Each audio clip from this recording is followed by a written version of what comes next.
Yes, I think a very good idea.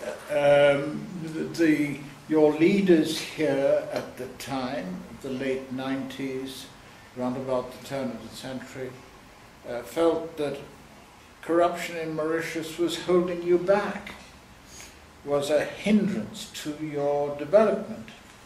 And they were right about that. They're absolutely right about that. And so they decided to look at the problem very carefully.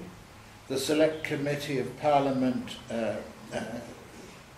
considered the matter, called a lot of witnesses, produced a report with recommendations and a draft law establishing the Independent Commission Against Corruption.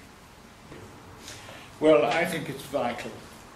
I say that deliberately. It's vital. It's an essential to success.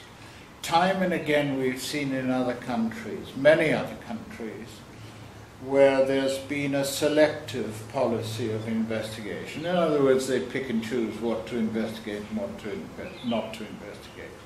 And I believe that it's one of the, if not the, principal cause of failure. If you look at a country, and again I'm going to cite this as an example, but it's by no means the only example, Pakistan. Pakistan, since independence in 1947, I think is now on its 7th or even 8th anti-corruption body.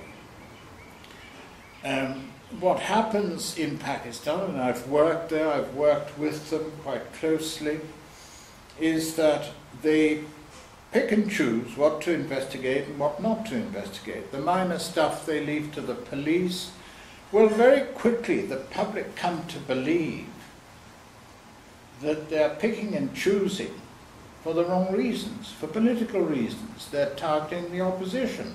What then happens? The opposition gets elected next time round. The first thing they do is to flick out the National Accountability Bureau, as it's called there in recent years, and put in one to their own liking, which repeats exactly the same mistake.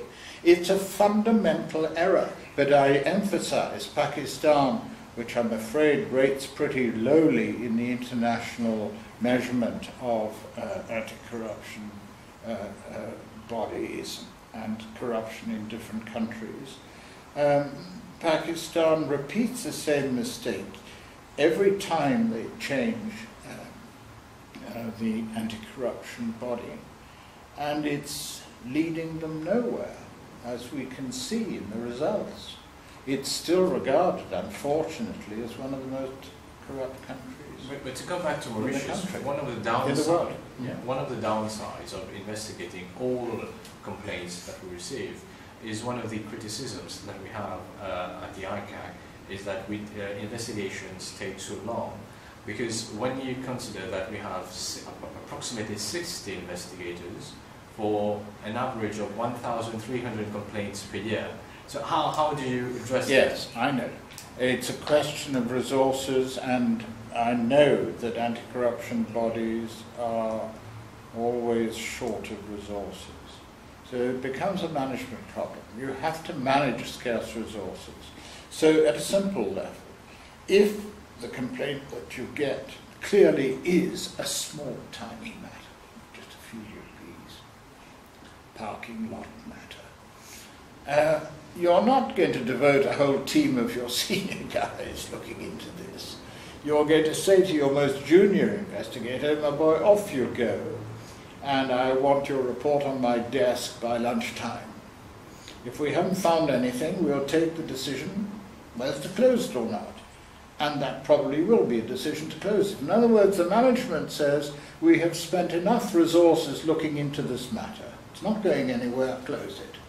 Now, it's important to realize that that thought process, that management thought process, happens even when you're looking into a very big matter, which might have taken a whole team of your senior investigators, 2 years, 3 years.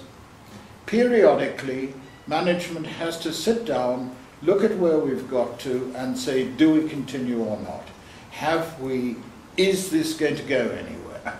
If it's not, you've got to take the decision to close it. That's what managing your scarce resources is all about. Now, I just want to spend a moment explaining the reasons why it is so important for an anti-corruption body to have a policy that says we investigate everything that's brought to us. Which we do, which we actually do. You do, and I think you're absolutely right to do that. The first reason is that if the little chap has screwed up his courage, or the little secretary working in some office has screwed up her courage to come and tell you something, and it does take courage to do that.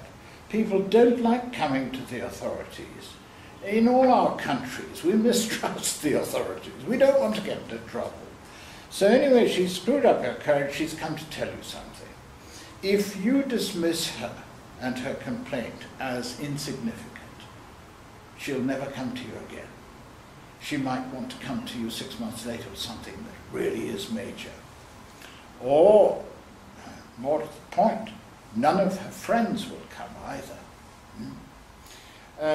And you see, it is the only way that we can get to corruption that is widespread in a country is by getting information from those who have an inkling of what's going on.